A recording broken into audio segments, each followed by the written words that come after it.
Saudari-saudaraku yang terkasih, berjumpa kembali bersama saya Romo Antoro dalam Renungan Harian, Rabu 8 Juni, Pekan Biasa yang ke-10. Semoga kita bersama keluarga dan komunitas kita selalu dalam keadaan baik, sehat, dan tetap bersemangat. Hari ini kita bersama-sama akan merenungkan Injil Suci menurut Matius bab 5 ayat 17 sampai 19. Marilah kita mengawali renungan kita dengan tanda kemenangan Kristus. Dalam nama Bapa dan Putra dan Roh Kudus. Amin. Dalam khotbah di bukit, Yesus berkata, "Janganlah kamu menyangka bahwa aku datang untuk meniadakan hukum Taurat atau kitab para nabi. Aku datang bukan untuk meniadakannya, melainkan untuk menggenapinya. Karena aku berkata kepadamu, sesungguhnya selama belum lenyap langit dan bumi ini, satu iota atau satu titik pun tidak akan ditiadakan dari hukum Taurat, sebelum semuanya terjadi.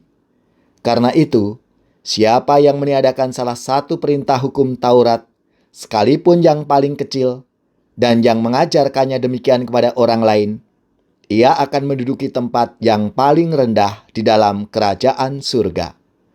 Tetapi, siapa yang melakukan dan mengajarkan segala perintah-perintah hukum Taurat, ia akan menduduki tempat yang tinggi di dalam kerajaan surga."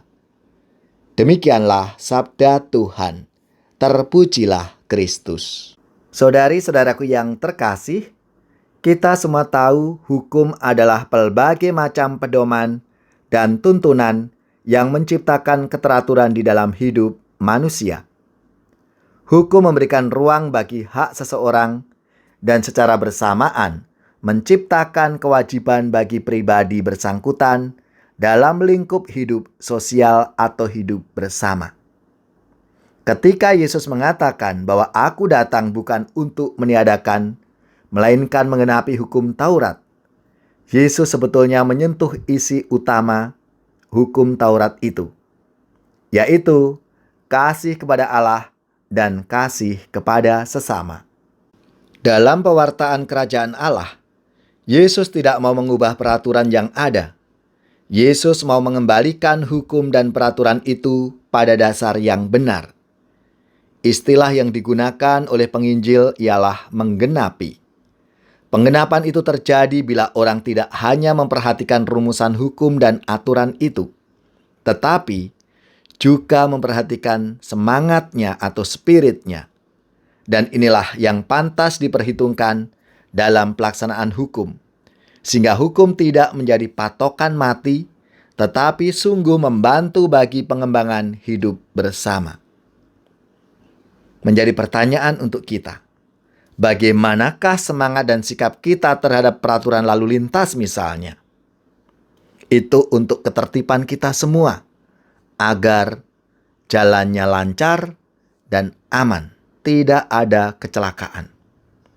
Atau kesepakatan dalam rumah tangga, bagaimana kita sebagai pasangan hidup suami istri dalam keluarga itu. Tentunya kita diharapkan untuk masing-masing pasangan memperhatikan apa yang menjadi tugas tanggung jawabnya terhadap pasangan dan keluarga. Saudari-saudaraku yang terkasih, tertib hukum yang dipaparkan penginjil Matius ini tentu tidak dimaksud agar para murid ada dalam wilayah yang aman dalam usaha memahami dan mendalami nilai kehidupan. Cinta Allah tetap lebih besar daripada tertib hukum.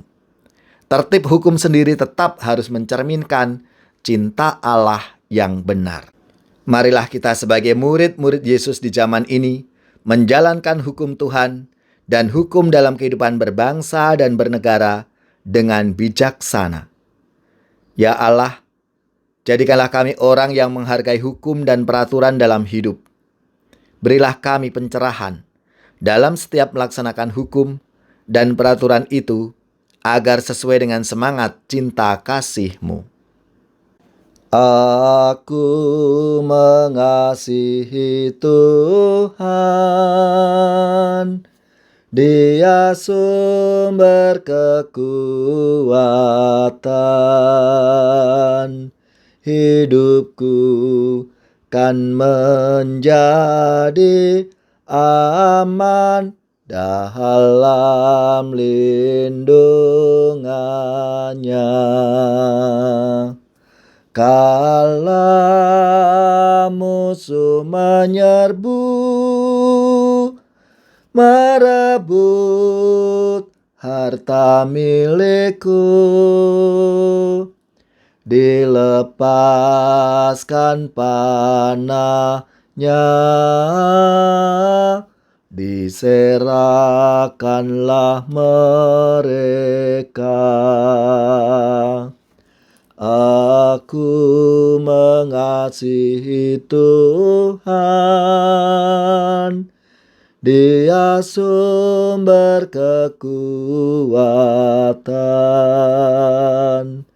Hidupku kan menjadi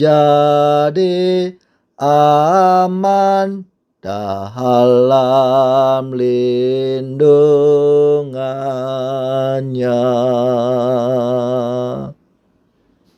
Semoga saudara-saudari sekalian, keluarga-keluarga komunitas kita, orang-orang yang kita doakan, mereka yang sakit, yang menderita, seluruh tugas, belajar, pekerjaan, usaha, serta karya pelayanan kita, dibimbing, dilindungi dan diberkati oleh Allah yang Maha Kuasa, Bapa dan Putra dan Roh Kudus. Amin.